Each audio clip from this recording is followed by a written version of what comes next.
Hey amigos, buenas tardes, bienvenidos a un programa más de Altavoz Radio, el programa radial de los Reacción, un grupo de profesionales que nos unimos con un sueño en común, aportando a la comunidad y dando voz a aquellos que no han tenido la oportunidad, apoyando a los emprendedores, levantando conciencias. No tenemos afinidad partidista ni religiosa, creemos firmemente en el respeto y la dignidad de cada ser, porque aún nos queda mucho que decir y mucho por hacer. Luz, qué gusto compartir contigo otra vez micrófonos, bienvenida. Hola amigos, un miércoles más, Freddy, aquí estamos en Altavoz con invitados especiales.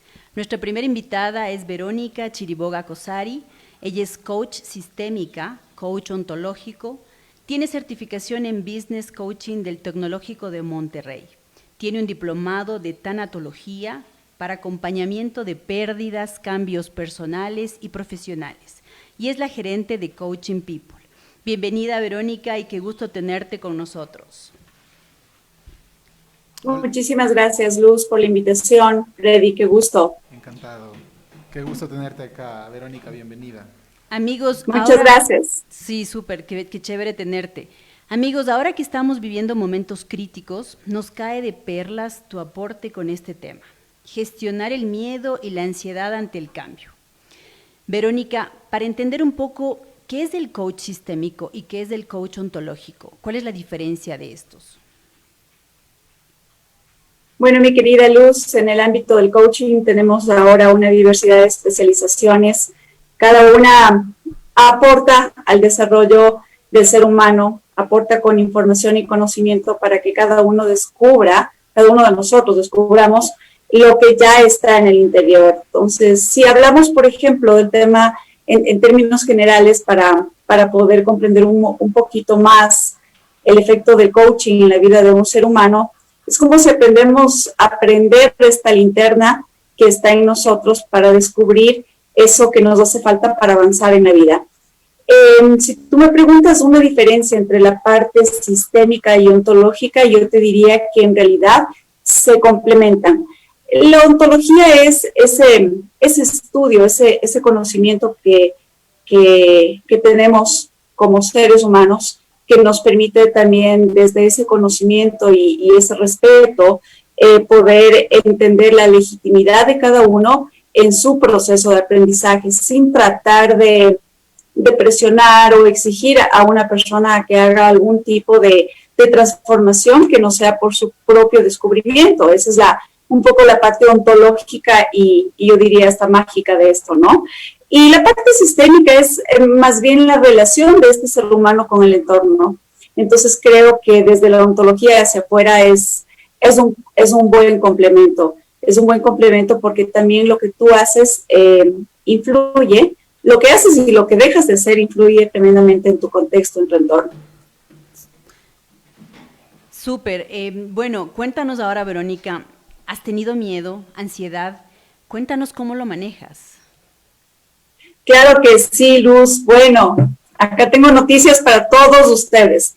Sí, definitivamente todos los días, especialmente desde que la pandemia se hizo presente en nuestro mundo, esta pandemia, porque ya como seres humanos, como especie, hemos vivido muchas pandemias, pero nos tocó a nosotros, y sí, efectivamente, desde que comenzó la pandemia, te puedo decir que muchos de esos días he podido experimentar la presencia de miedo en mi vida. He podido también sentir ansiedad, y eso también hace que nosotros nos podamos ver como humanos, ¿no? Entonces, si contestando tu primera pregunta, efectivamente, he sentido miedo y he sentido también ansiedad. ¿Qué respuesta le doy a esto y qué respuesta, qué cambio, qué situación es la que nos puede permitir reconocer esa emoción en nosotros como seres humanos?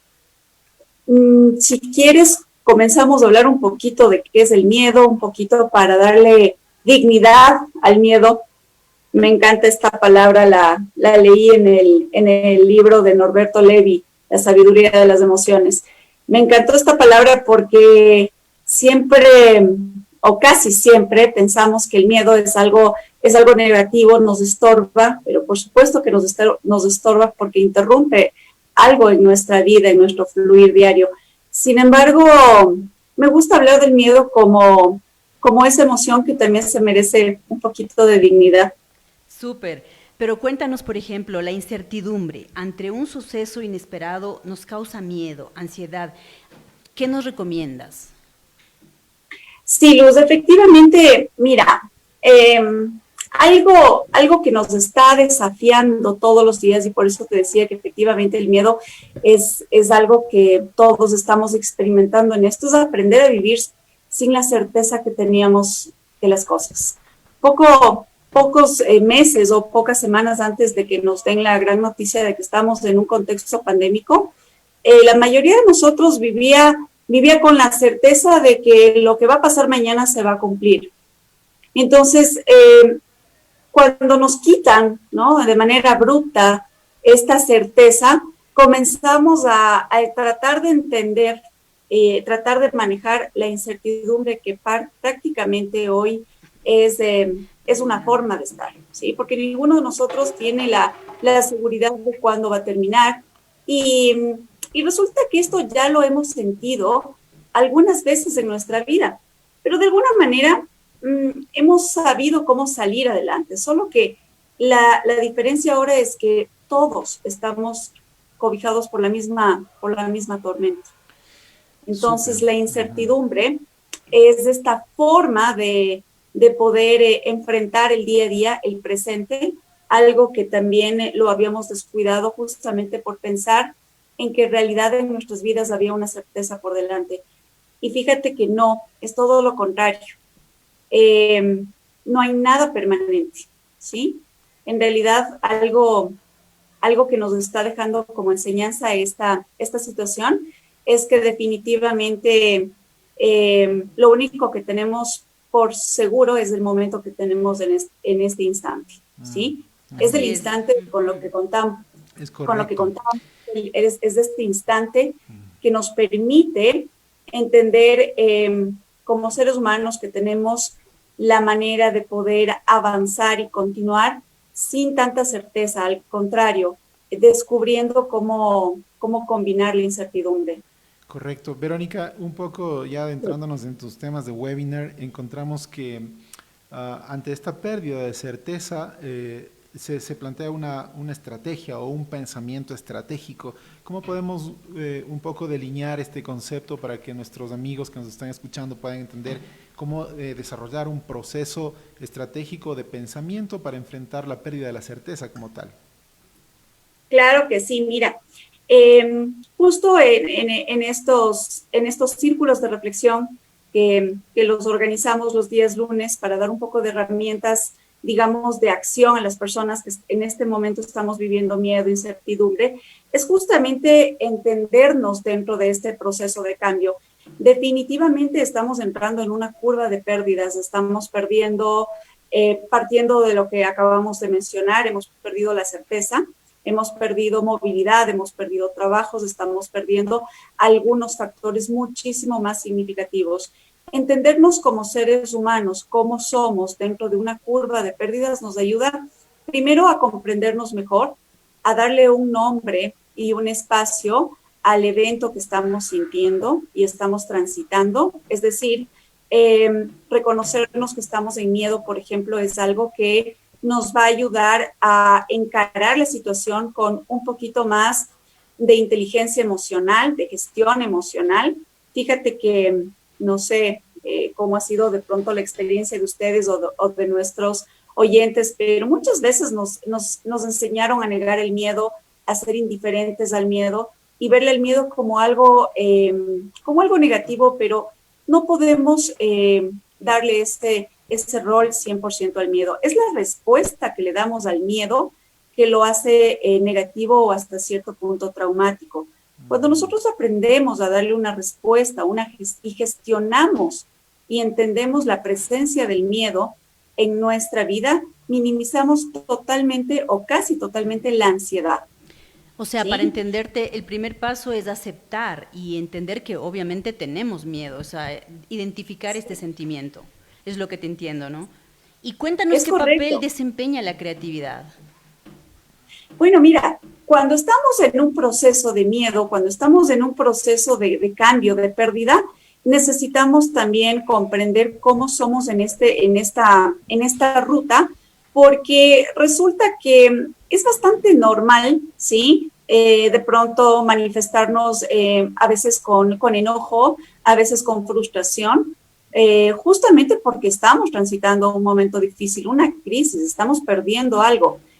Ahora, ya cuando lo vemos desde otro aspecto un poquito más avanzado, resulta que esta pérdida también dio paso a algo. Y así es como nosotros en la vida, si recordamos algún momento de pérdida importante que hemos tenido, también sabemos cómo nosotros hemos gestionado esa pérdida, pero también aprendemos cómo hemos descubierto en nosotros la posibilidad de continuar, aun cuando esas pérdidas han sido tremendamente dolorosas y significativas. Entonces, la creatividad es un evento que surge cuando aceptamos que nos han sacado o hemos salido de un estado de confort. Cuando salimos de ese estado cómodo, inmediatamente comenzamos a sentir un poco de temor porque estamos explorando algo que nuevo, probablemente, pero enseguida en nuestra curva normal de aprendizaje vamos a entender que esa pérdida, ese miedo, nos está dejando también una enseñanza que nos va a permitir descubrir un recurso interno para poder crear o adaptarnos o hacer algo necesario para poder continuar. Entonces, la creatividad tiene un papel importante, pero esa creatividad no se manifiesta cuando estamos como viviendo la parte baja de esta curva, ¿no? Cuando estamos tocando un poquito el fondo de entregarnos al sentimiento de haber perdido algo. Y eso es muy importante porque cuando tú me dices qué recomendaciones, qué herramientas podemos dejarles a nuestros oyentes, sí, reconocer que estamos en miedo es la primera parte, no huirle al miedo, no ser indiferente al miedo, no taparlo con, no sé, con una serie de Netflix que ahora está tan de moda, ¿no? Entonces comenzamos digamos, a rellenar estos espacios para no afrontar el miedo. Resulta que les tengo noticias, el miedo no se va a ir, el miedo necesita decirnos algo. Cuando yo aprendí sobre él, aprendí a identificar al miedo como una luz intermitente, ¿no? Y esa luz molesta, esa luz no deja de titilar hasta que realmente le digo, a ver, ¿qué necesitas para dejar de titilar? Este es un poquito el rol del miedo. Y bueno, si yo yo te interrumpo ahí porque te quiero preguntar, y me ha pasado, claro. O sea, cuando tienes miedo a algo y tanto miedo, o sea, estás llamando a eso, pero cuando tú decides dejarlo, aceptarlo, es como que se evapora, ¿es cierto?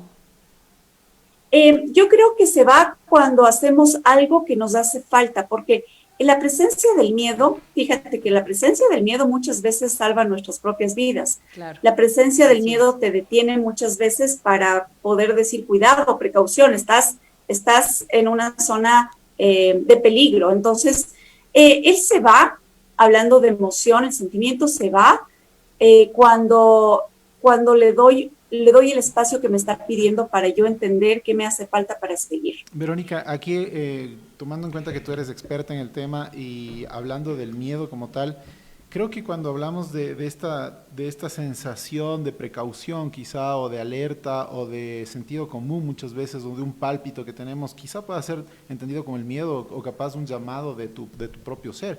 Pero por otro lado también hay conceptos como lo contrario del miedo es el amor.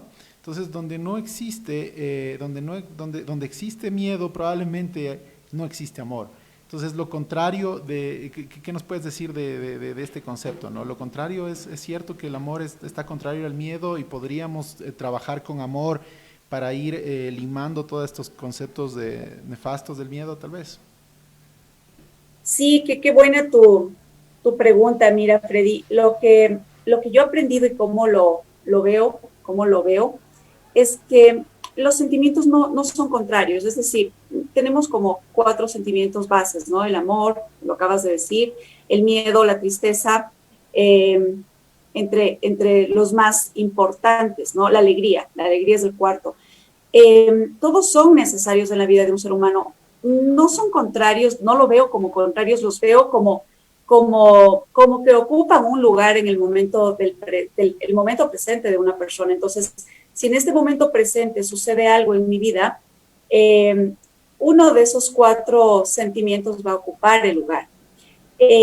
Yo creo que lo que le hace tener una experiencia negativa al miedo es la respuesta que le damos al miedo frente a su presencia. Muchas veces nos paralizamos frente al miedo y eso hace que dejemos de decidir y eso tiene consecuencias y nos paraliza, nos limita. Esas son las consecuencias de la falta de gestión del miedo como tal.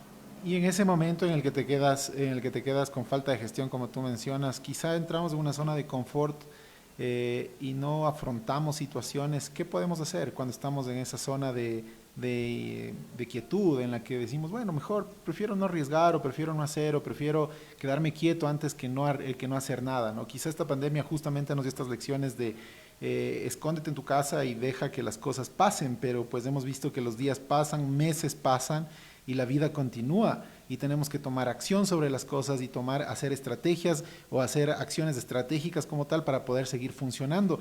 ¿Cómo podrías tú sugerirle a la gente que tengan algún tipo de incentivo para dejar esta zona de confort y mirar las cosas de otra perspectiva, quizá con amor, quizá con un proyecto, con actividades? ¿Qué nos cuentas un poquito acerca de esto? Buscar a Verónica, buscar ayuda.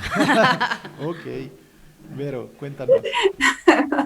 Bueno, muchísimas gracias. Buscar acompañamiento sí es una muy buena alternativa y hablar del tema es todavía mejor. A ver, ¿qué les recomendaría yo? Por ejemplo, cuando nos sentimos, les voy a hablar de mi propia experiencia porque esto nos hace bastante humanos, ¿no? En este aprendizaje. Cuando siento que estoy limitada y me hago preguntas, entonces la primera pregunta que hago es ¿en qué estoy pensando para estar estancada? ¿En qué estoy pensando para no avanzar? ¿Cuál es el tipo de pensamiento o idea que estoy alimentando que no me deja fluir en esta situación? Y cuando me hago esta pregunta me doy cuenta que la mayoría de cosas que me estoy imaginando no se están dando. Es solamente producto de un escenario que obviamente estoy creando con mi pensamiento en el futuro. Ese pensamiento no está generando una acción en el presente y esa acción en el presente es justamente paralizarme. Entonces, cuando yo me doy cuenta, porque aquí la clave es darme cuenta, es hacerlo consciente, qué tipo de pensamiento estoy teniendo para paralizarme, comienzo a hacer este proceso de nombrarme cómo estoy en esta situación, reconocer mi estado, pero también observarme como un dron acá arriba, ¿no? Y decir, bueno, definitivamente no avanzo porque yo estoy eligiendo paralizarme, porque yo me hago cargo de la acción que estoy tomando. Cuando me hago cargo de estas acciones limitantes, me queda la posibilidad de hacer algo nuevo, pero cuando no lo hago consciente, me excuso en que como no se puede salir de casa, no puedo buscar trabajo. Como me despidieron, estoy en esta situación. Entonces, no quiero decir con esto que son situaciones muy, muy fuertes y dolorosas, pero quiero decir que muchas veces le adjudicamos al miedo a un rol que no le corresponde y en lugar de aprender de su presencia, comenzamos también a victimizarnos un poquito en la situación. Esto es muy diferente a vivir un momento de pérdida. Así es. Porque cuando estoy en pérdida, estoy en otro estado, estoy en otro proceso que no es victimización, sino es más bien un proceso de vivir el momento y regresar a mi interior desde la tristeza, de la pérdida que estoy viviendo. Pero lo otro hay que diferenciar como victimización, ¿no? O sea, me autolimito y me quedo donde estoy. Quería acotar un dato nada más antes de tu próxima pregunta, y es que el 90% de los pensamientos que tenemos realmente no suceden, y de los cuales el 80% de estos son negativos. Así es. Entonces es un número que realmente dice que todo lo que estamos imaginando en el día a día probablemente son pensamientos que no tienen sentido y estamos dejando de enfocar nuestras energías y nuestra actitud en algo que realmente nos va a funcionar, en ese 10% que apenas le dedicamos a la acción. Así es que es importante para nuestros amigos que estemos pendientes. ¿Dónde podemos encontrar a Verónica como acompañamiento de coach? Es súper importante, Luz, que nos lo recuerdes. Bueno, a ver, si yo les quiero contar que de lo que hemos revisado, aunque estos trastornos afectan a gran parte de la población, aún existen prejuicios alrededor de quienes las padecen. Conocer la importancia de la salud mental puede salvar vidas. Miedo, ansiedad, depresión son enfermedades silenciosas. Aunque durante años fue ignorada por los programas de salud pública, las cifras de organismos internacionales y locales demuestran cómo estos trastornos silentes tienen un impacto mucho mayor en nuestras vidas de lo que pensábamos. La Organización Panamericana de la Salud y la Organización Mundial de la Salud calcula, escuchen bien, que en Ecuador 30 de cada 100 personas sufren trastornos de salud mental y 8 de cada 100 padecen de trastornos depresivos y 5 de cada 100 uno de ansiedad. Es altísimo. Bueno, y como decía Freddy, amigos, ustedes pueden ubicar a Verónica, les voy a dar los datos. A ver, Verónica está, déjame ver un momentito, ¿dónde están los datos de Verónica? Aquí tenemos. Verónica, su mail es veronica@coachingpeople.com. El teléfono de Verónica es del 099 80 38 850. Les repito, 099 80 38 850. En los últimos tiempos este tema del coaching ha sido como que todo el mundo ha querido abarcar este tema, ¿no? Y ahora estamos un poquito perdidos. ¿Qué es consultoría? ¿Qué es asesoría? ¿Qué es coaching? ¿Qué es psicólogo? ¿Qué es de psiquiatra inclusive, ¿no? Entonces, cuéntanos, sí, así brevemente, ¿cómo establecerías unas diferencias en un minuto, mi querida Vero? Claro que sí, con mucho gusto. Mira, el coaching es un proceso de acompañamiento no directivo, es decir, tú le permites al ser humano o le das ciertas pautas para que el ser humano descubra lo que le hace falta mirar, o le ayudas a que mire algo que le cuesta, por así decirlo. Entonces es un proceso no directivo. No directivo significa que tú no diriges el proceso, sino que le permites al ser humano descubrir. Excelente. La gran diferencia es que, por ejemplo, la psicología, por supuesto, los psicólogos están entrenados, han desarrollado competencias, por ejemplo, para trabajar con traumas, con situaciones muy críticas, y los coaches, a menos que no seas psicólogo y coach, pero si solamente eres, digamos, te formas en la parte del coaching, tú no estás entrenado para manejar traumas, y eso es muy importante porque necesitamos empezar a marcar esa línea de territorios, porque los dos son necesarios en un ser humano, pero cuando se mezclan y cuando, por ejemplo, un coach trata de jugar al psicólogo sin tener las competencias, en realidad puede causar mucho daño, muchísimo daño, ¿no? Entonces, ahí eso es importante. La consultoría es un poco más una mentoría de alguien experto en algo que te ayuda a cortar un poquito el camino, pero sí es directiva, o sea, sí diriges el proceso de una persona desde tu expertise. El coaching no. Excelente, súper bien planteado. Muchísimas gracias por esta entrevista, por este tiempo que nos has dedicado. Siempre el tiempo es corto, nos encantaría compartir más contigo, pero seguro a través de tus redes sociales te van a poder ubicar, y ha sido súper valioso para la gente que nos escucha, para nuestros seguidores, que puedan conocer de ti, de tu trabajo y de Coaching People, para que puedan unirse a su red y sean parte de este excelente proceso que tú planteas. Vero, te felicitamos y te deseamos muchísimas bendiciones y éxitos. Sí, a mí no me queda más que despedirme, Verónica, muchas gracias. Tenemos temas para futuras entrevistas, me encantó verte, y mira, sí, el tiempo en radio pasa pero volando, así que te mando un abrazo y muchas gracias por acompañarnos. Muchas gracias a ustedes, lindísimo programa. Gracias. Qué linda. Gracias.